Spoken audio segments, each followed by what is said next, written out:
আসসালামু আলাইকুম রহমতুল্লাহি বারকাতুহু। উত্তরায় জুলাই যোদ্ধার ঝুলন্ত মরদেহ উদ্ধার।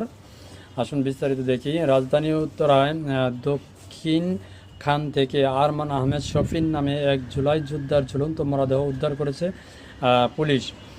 শনিবার 1 নভেম্বর দুপুরে দক্ষিণ খানের আদম আলী মার্কেটের পাশে একটি বাসা থেকে ফ্যানের সঙ্গে ঝুলন্ত অবস্থায় তার মরদেহ উদ্ধার করা হয়। নিহত আরমান আহমেদ শফিন উত্তরা জুলাই যোদ্ধা সংসদের আহ্বায়ক এবং উত্তরা সরকারি কলেজের প্রত্যং ছাত্র ছিলেন। এদিকে নিহত শফিনের মরদেহ উদ্ধার নিয়ে রহস্যময় দেখা দিয়েছে। মরদেহটি সিলিং ফ্যানের সঙ্গে ফাঁস দেওয়া অবস্থায় খাটের উপর হাঁটু গেড়ে আছে। প্রত্যক্ষদর্শীরা জানান, উদ্ধারের সময় আরমানের হাঁটু বিছানার সঙ্গে লাগানো ছিল এবং পায়ের তলিতে নীল চিহ্ন আছিল, মানে আঘাতের চিহ্ন আছিল।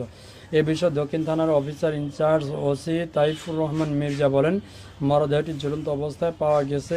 এটি আত্মহত্যা নাকি অন্য কিছু তা ময়নাতদন্তের রিপোর্ট পর নিশ্চিত করা যাবে।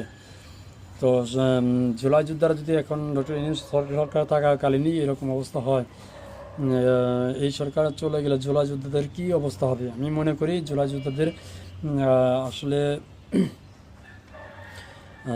মূল্যায়ন করা উচিত।